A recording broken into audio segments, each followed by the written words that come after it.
Hello' guys, welcome to my YouTube channel learning with Bitu. 2024 বৰ্ষৰ যি matric পৰীক্ষা অনুষ্ঠিত হৈ আছে তাৰ মই 23 ফেব্ৰুৱাৰী তাৰিখে যি অসমীয়া প্ৰশ্ন কাকতখন অনুষ্ঠিত হ'ব তাত পাঠ্যপুথিৰ ভিতৰৰ পৰা কি প্ৰশ্ন আহিব তাৰ গুৰুত্বপূৰ্ণ প্ৰশ্নসমূহ আপোনালোকৰ মাজলৈ লৈ আহিছোঁ।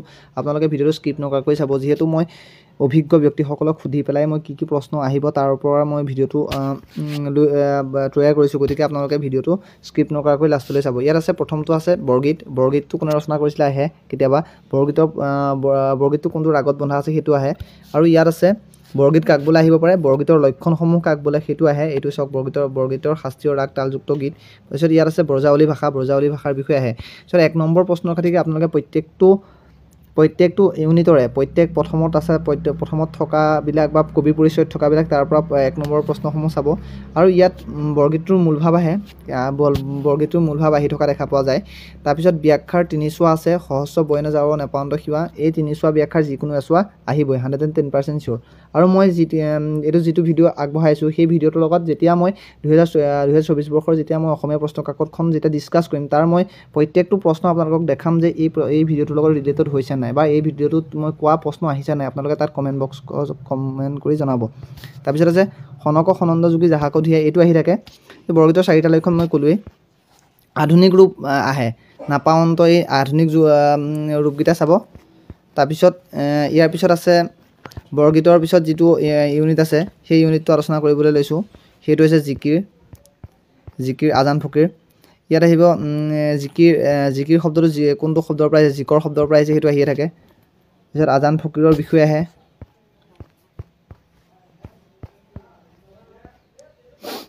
এই পাঠটো আলোচনা কৰিবলৈ লৈছোঁ। আসমান মানে কি, কুতুব মানে ধ্ৰুৱ নক্ষত্ৰ। এইকেইটা চাবই, শব্দাৰ্থ আৰু টোকাৰ ইয়াৰ যিকোনো এটা আহিব। মুমিনটো আহি থাকে, ৰচুলটো আহি থাকে। মুমিন মানে বিশ্বাসী আৰু মুছলমান। তাৰপিছত ৰচুল মানে হৈছে দেৱদূত, দৰিয়া মানে সাগৰ। এই তিনিটা এই শব্দাৰ্থকেইটাৰ পৰা যিকোনো এটা কুৱেশ্যন আহে, দিবই। তাৰপিছত আছে জিকিৰৰ বিষয়ে কুৱেশ্যন আহে, জিকিৰৰ বিষয়ে চমু টোকা আহে। এইটো চাওক, জিকিৰ সৈতে সাদৃশ্য আছে। জিকিৰ শব্দটো কি শব্দৰ পৰা আহিছে এইটো আহি থাকে, এইটো কমন আহি থাকে। এই শব্দাৰ্থকেইটা চাব। তাৰপিছত ইয়াত ব্যাখ্যা আছে, পানী মৰে পিয়াহত, অগ্নি মৰে জাৰত, ক্ষুধা ৰচুল লুকাই আছে মুমিনৰ আঁৰত। প্ৰথম চোৱা মই কৈছোঁ যে কবিতাৰ আপোনালোকে বেছি চাব নালাগে, প্ৰথমটো বৰগীতৰ ব্যাখ্যাকেইটা আৰু ইয়াৰ ব্যাখ্যাকেইটা চাব। এইকেইটাৰ ভিতৰত 6টা ব্যাখ্যাৰ ভিতৰত কোনোবা এটা আহিব। সমাৰ্থক শব্দ চাব, ভাবা বিষয়ক এইবিলাক চাব। প্ৰশস্তি এতিয়া ৰঘুনাথ চৌধুৰীৰ কি কবি বোলা হয়, বিহগী কবি বোলা হয়। কিয় বিহগী কবি বোলা হয় সেইটো আহে। আৰু ইয়াৰ যিটো মূলভাৱ আছে সেই মূলভাৱটো চাবই, আহিবই, 110% চিয়'ৰ আহিবই এইটো। ইয়াৰ প্ৰশ্ন চাবলৈ গ'লে ইয়াৰ এই শব্দাৰ্থ আৰু টোকাৰ পৰা আহে বাৰু। কি কবি বোলা হয়, ৰঘুনাথ চৌধুৰীৰ কবিতা পুথি দুখনৰ নাম কি আহে। ইয়াৰ 1 নম্বৰ খাতিকে মই কৈছোঁ প্ৰত্যেকবিলাক চাবই লাগিব। এইটো মূলভাৱটো আহে। ইয়াৰ ব্যাখ্যাখিনি মোৰ মতে ইম্পৰ্টেণ্ট, আপোনালোকে চাই যাব। ব্যাখ্যাখিনি ইমান মানে ইয়াৰ পৰা ব্যাখ্যা দিয়া দেখা নাযায়। তাৰপিছত অৰ্থকেইটা চাব আপোনালোকে এইকেইটা। তাৰপিছত আছে মই অসমীয়া, চৈয়দ আব্দুল মালিক, মই অসমীয়াৰ চাব আপোনালোকে। এইটো 9 নম্বৰ প্ৰশ্নটো আহে। তাৰপিছত 12 নম্বৰ প্ৰশ্নটো আহে। 12 নম্বৰ প্ৰশ্নটো আহি থকা দেখা যায়। 9 আৰু 12টা আপোনালোকে চাব। এইকেইটাই চালে হ'ব আৰু বেছি চাব নালাগে আপোনালোকে। দৃষ্টান্তৰটো চাওক, দৃষ্টান্তৰ হৰে কৃষ্ণ ডেকা। দৃষ্টান্তৰ মূলভাৱটো আহিবই। মূলভাৱ চাব, বৰগীত, দৃষ্টান্তৰ আৰু এইটো আগতে আছে প্ৰশস্তি। দৃষ্টান্তৰ আৰু প্ৰশস্তিৰ মূলভাৱকেইটা চালে হ'ব। ইয়াৰ কাকিনী তাপন মানে বৰ ওখ, এইকেইটা চাব। কুবেৰ, শব্দাৰ্থ আৰু টোকাৰ এইকেইটাৰ প্ৰশ্ন আহি থাকে। তাৰপিছত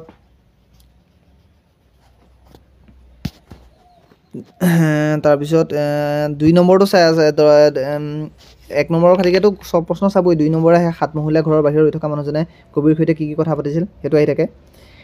তাৰপিছত 4 নম্বৰটো বহুত গুৰুত্বপূৰ্ণ প্ৰশ্ন। এইটো বৰ শান্তিত আছোঁ এই প্ৰজাতিত, কোনে কেনেদৰে কৈছিল। তাৰপিছত 5 নম্বৰটো আহে, হেৰা অচিনাকি মানুহজন তোমাক কি লাগে সেয়াত। তাৰপিছত পৰিৱৰ্তিত সমাজ ব্যৱস্থাৰ ছবি কেনেদৰে আঁকিছে, এইকেইটা আহে। পৰিৱৰ্তিত সমাজ ব্যৱস্থাৰ ছবি মানে 5, 6, 4, 2, 3, 4, 5, 6 এই গোটেইকেইটা ইম্পৰ্টেণ্ট, আপোনালোকে চাব। এইকেইটা চাব। মই যিবিলাক প্ৰশ্ন কৈ গৈছোঁ আপোনালোকে 24 বৰ্ষৰ মেট্ৰিক পৰীক্ষাৰ প্ৰশ্ন কাকতখন যেতিয়া অম্পেন কৰি চাব তাত ডাইৰেক্ট দেখি যাব।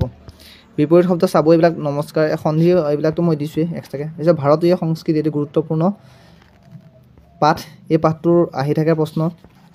কিটছৰ বিষয়ে আহিব, জন কিটছ, ইংৰাজ ৰোমান্টিক কবি কিটছ। তেওঁ কেনেদৰে কিটছৰ বিখ্যাত কি আছিলে এণ্ডিমিয়ন আছিলে ঠিক আছে যিহেতু মৰি গৈছে কম বয়সতে বহুত কাহিনী আছে ইয়াত পিছত পণ্ডিত ৰাহুল সংস্কৃতায়ন তেখেতৰ আহে ফৰ্ম ভলগাটো গংগা বিখ্যাত গ্ৰন্থখনৰ বিষয়ে আহে সৰ্বপল্লী ৰাধাকৃষ্ণন আপোনালোকে চাব কিটছ পণ্ডিত ৰাহুল সংস্কৃতায়নৰ সৰ্বপল্লী ৰাধাকৃষ্ণন চাই যাব শ্বৰ্ট কুৱেশ্যনখিনি চাবই লাগিব ইয়াত আহে অজন্তাৰ ছবিবোৰত প্ৰকাশ পোৱা ভাৱ বস্তু দুটা কি সন্যাসী আৰু এইটো কি আছিলে সেইটো পাহৰি গৈছোঁ মই এটা সামাজিক জীৱন আৰু এটা হৈছে সন্যাসী এইটো হয় তাৰপিছত চাই দিছোঁ ৰ'ব সাৰাংশটো নাহে 12টো আহে বহুত ইম্পৰ্টেণ্ট গুৰুত্বপূৰ্ণ ভাৰতীয় সংস্কৃতিৰ বিৰাট সমন্বয় বস্তু সভ্যতা আৰু সংস্কৃতিৰ পাৰ্থক্যটো আহেই অজন্তাৰ গুহাৰ চিত্ৰকলাৰ বিৱৰণ আহে উত্তৰ তাৰপিছত ভাৰতীয় সংস্কৃতি ইছলামৰ অৰিহণাটো আহি থাকে এইকেইটাই চাব তাৰপিছত ব্যাখ্যা কৰাৰকেইটাৰ যিকোনো এটা আহিবই ব্যাখ্যা কৰা 3টাৰ ভিতৰত যিকোনো এটা আহিবই আপোনালোকে চাই ল'ব তাৰপিছত অসমৰ জনগোষ্ঠীয় গাঁথনি আৰু গতিধাৰা এইটো পাঠৰ কি চাব লাগিব আপোনালোকে চাই চাওক সংস্কৃতিৰ ৰূপান্তৰ ঘটা মানে কি লগে সংস্কৃতিৰ ৰূপান্তৰ ঘটিল কথাষাৰৰ অৰ্থ কি এইবিলাক আহি থাকে এটা সংস্কৃতি সম্পন্ন জাতি আন এটা সংস্কৃতি চাহ যোৱা ব্যৱস্থা এইবিলাক আহি থাকে এইবিলাক চাবই অসমীয়া জনগোষ্ঠীয় ধাৰক 2 নম্বৰটো চাবই তাৰপিছত আছে অসমৰ পুৰণি সাহিত্যৰ সমলবোৰ কি এইটো আহি থাকে অসমৰ পুৰণি সাহিত্যৰ সমলবিলাক কি এইটো আহি থাকে তাৰপিছত অসমৰ বৈচিত্ৰ্যপূৰ্ণ জনগোষ্ঠী গাঁথনি অসমীয়া সংস্কৃতিৰ বৈশিষ্ট্য ৰক্ষা কৰিছে কথাষাৰ আহি থাকে 4 5 6 আৰু 7 4 5 6 7 এইটো চাবই লাগিব আৰু তাৎপৰ্য থাকিব অসমীয়া ভাষা সকলো দেখা যায় যে সকলোকে বান্ধি থোৱা এনাৰ্জি আছিল অসমীয়া ভাষা তাৰপিছত গটো আহে খটো ইমান ইম্পৰ্টেণ্ট নহয় তাৎপৰ্য ব্যাখ্যা কৰা ক আৰু গ ইম্পৰ্টেণ্ট 4 5 6 7 এইকেইটা চাব লাগিব তাৰপিছত কুঁৱলীৰ এইটো চাব আপোনালোকে কুঁৱলীৰ এইটো ইণ্টাৰনেটৰ তিতা মিঠা এই পাঠটোৰ আপোনালোকে কুঁৱলীয়ে ইমেইলৰ জৰিয়তে বান্ধৱীসকলৰ লগত কি কথা পাতিব কি কথা জানিব পাৰিছিল 7 নম্বৰটো আহে ইণ্টাৰনেটৰ তিতা মিঠা গল্পটোৰ নামাকৰণৰ সাৰ্থকতা আহে আৰু 6 নম্বৰটো চাব 6 7 চাব আৰু 3 6 7 আৰু এইটো ভাইৰাছৰ কথা আহে 5 3 5 6 7 এইকেইটা চাব তাৰপিছত আহে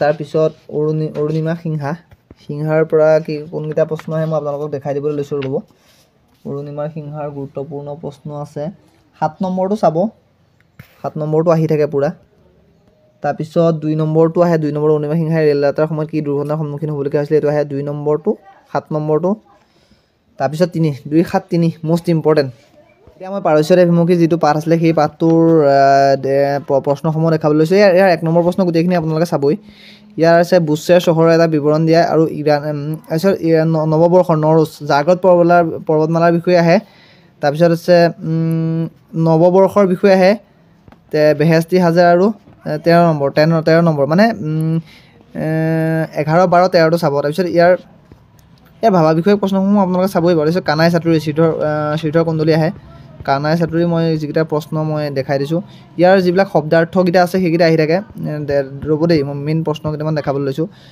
ব্যাখ্যা কৰাটো আহে ব্যাখ্যা কৰা 9 নম্বৰ প্ৰশ্নটো আহিব কাঠবাজি বুলি জগতে হাসয় মোহিনী স্বৰূপে কি মোহিনী স্বৰূপে অমৃত পিয়ালো সাধিলো দেৱৰ কাম তোমাৰো ঘৰৰ আশী বৰ যশ পাইলোঁ লৈলোঁ ইয়াৰ আহিব এইকেইটা লৈলোঁ দধিচুৰ নাম তাৰপিছত এই দুটা ক আৰু খ চাব আপোনালোকে তাৰপিছত 8 নম্বৰটো আহিছে কাঠবাজি বুলি কাক কৈছে ইয়াৰ অৰ্থ কি কেনেদৰে ৰক্ষা কৰিছে কৃষ্ণই কি সময়ত কি অৱতাৰ ধাৰণ কৰিছিল আলামত লেখা এইটো আহি থাকে তাৰপিছত 1 নম্বৰকেইটা চাব লাগিবই তাৰপিছত ভাষা বিষয়কৰ ইয়াত চাওক আশী খেৰি পোহাই ল নুজুৰাই বিগুতীয়া মানে ঠাট্টা কিহৰ এইকেইটা আহিব লিংগ পৰিৱৰ্তন কৰাৰ বিপৰীতাৰ্থ শব্দ ভাষা বিষয়কৰ এইকেইটা প্ৰশ্ন বহুত ইম্পৰ্টেণ্ট আপোনালোকে এই প্ৰশ্নকেইটা চাব তাৰপিছত আছে বিষাদ